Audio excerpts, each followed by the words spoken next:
Coming up the stairs. Yes! What's up? Good morning, good evening, good afternoon, public safety family. Jason Karp with the Public Safety Network here for the news of the day. Our nod to public safety. Give me 3 minutes. I'm going to blow your mind. And I know it's not really 3 minutes, but it's quick. So I'm going to be quick. So let's get right to it. Okay. The Hytera Motorola controversy.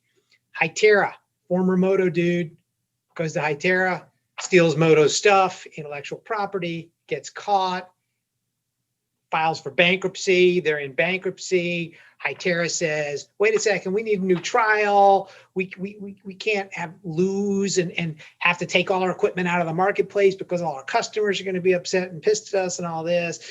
Federal judge says, too bad, so sad. You shouldn't have stole this stuff. No new trial being granted. So we reported on one of the last episodes that they had sought leave for a new trial. No go. Judge said, get yourself out of bankruptcy. This case is proceeding. So what does that mean for public safety? Those who are using Hytera equipment, good chance you're going to have to give it up, or you're going to have to make alternative plans to replace it.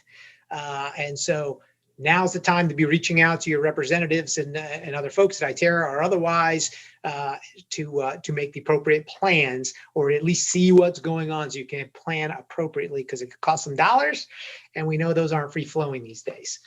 Speaking of Motorola, so their video services, their command center, software suite, very positive earnings report. That's, good for them. We like to see, positive earnings report, but offset by a 14% decline in land mobile radio sales. Is that really surprising? No, certainly not surprising. We've been saying this for years. We know this is going to happen. There's going to be a decline in LMR with LTE, with broadband, with new tech out there, with the cloud, which Motorola themselves are engaging in. So right now, the only part of the suite, 911 call taking, apparently, according to Motorola, is not in the cloud, but I expect that's going to move to the cloud. We're seeing that elsewhere. It's going to be, killer cloud, so that folks can literally be anywhere and get their jobs done on a broadband basis. But with all that said, CEO Brown at Motorola, he still seems to be drinking the Kool-Aid, and he says, and I want to quote, I want to get this right. He says, the lower revenue total should not be interpreted as an indication that public safety entities are less enthusiastic about using the radio technology. He thinks that this is just a move to the right, just a delay because of COVID, but everything's going to pick right back up. So me, the 22-year-old cadet, I'm coming out, getting ready to rock and roll. And I said, hey, would you like this cell phone? Would you like to become a drone pilot? Would you like all this new tech that you've been using forever and that's going to make your life all that easier? Or here's the big bulky LMR radio. Oh, yeah, that's the one I want. Okay, enough said there. Moving on. In New Jersey, there's some back and forth controversy about mandatory body cameras. Everybody seems to want them, but the governor vetoed the bill, said, hey, you didn't set aside enough funding. So you have lawmakers now that are working together. Apparently they set aside, I guess, around $58 million in funding, which could purchase cameras, but not sufficient for ongoing maintenance, repair, et cetera, et cetera, et cetera. So my expectation that's going to be worked out, and you're going to see New Jersey with mandatory body cams. Boom, boom, boom, boom. I think that's a great thing. I'm on body cam right now, right? If I was this way, that'd be what my body cam would look like. But all good stuff. What else is going on? Technology.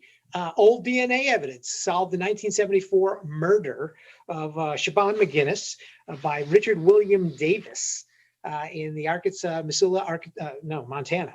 I think it's Missoula, Montana area. And apparently, Mr. Davis's DNA was identified. There was some preserved DNA from the scene. It was identified from a relative who used one of the commercial DNA services, 23andMe or Ancestry.com, that kind of stuff. We've seen that before, where it's triggered the ability to identify a criminal because of a relative's DNA. So very interesting use of technology. Of course, there are privacy concerns, and then I get into that now, just reporting on the news. But apparently the perpetrator died in 2012. So, this is great closure, obviously, for the family. It's great that we can use technology to do this. So very positive, and I expect we'll see more and more of that. Moving on, what else is going on in tech? We expect a spike in ransomware attacks in the healthcare industry. Already seen a whole bunch of cyber attacks, and they're holding out for ransoms and this kind of stuff, which could be a problem because if you get testing shut down, records shut down, other things shut down, generally law enforcement and others are saying, you don't pay. And so what does that do when you got an ongoing pandemic? Well, it creates a lot of hardship and some panic. And so some very unethical criminals, like, how many criminals aren't unethical, are taking advantage of the situation. FBI, CISA, others are involved in trying to prevent these attacks, but be on the lookout and, work with your IT managers and programs within the healthcare industry to protect your system, especially in this very vulnerable time. And then finally, Falck. That's right, the Denmark-based ambulance provider who provides ambulance services, all over the world, Latin America, U.S., Europe. They're rolling out a drone program, and they're working with some technology companies that roll out a new drone program. But what's theirs unique, it says their drones are going to carry paramedic pilots by 2025. Pretty cool. I love drones. How the crow flies, right? Come dispatch call, no traffic, no having to drive around obstacles, 15 minutes to get to a place. As the crow flies, 2 minutes, 3 minutes direct. And now if you have a paramedic who's piloting on board, only thing that's going to do is save lives. Love it. That's what tech's for. With that, I'm Jason Karp. This has been the news of the day for you, public safety. Signing out. I am out of here. Down the stairs I go.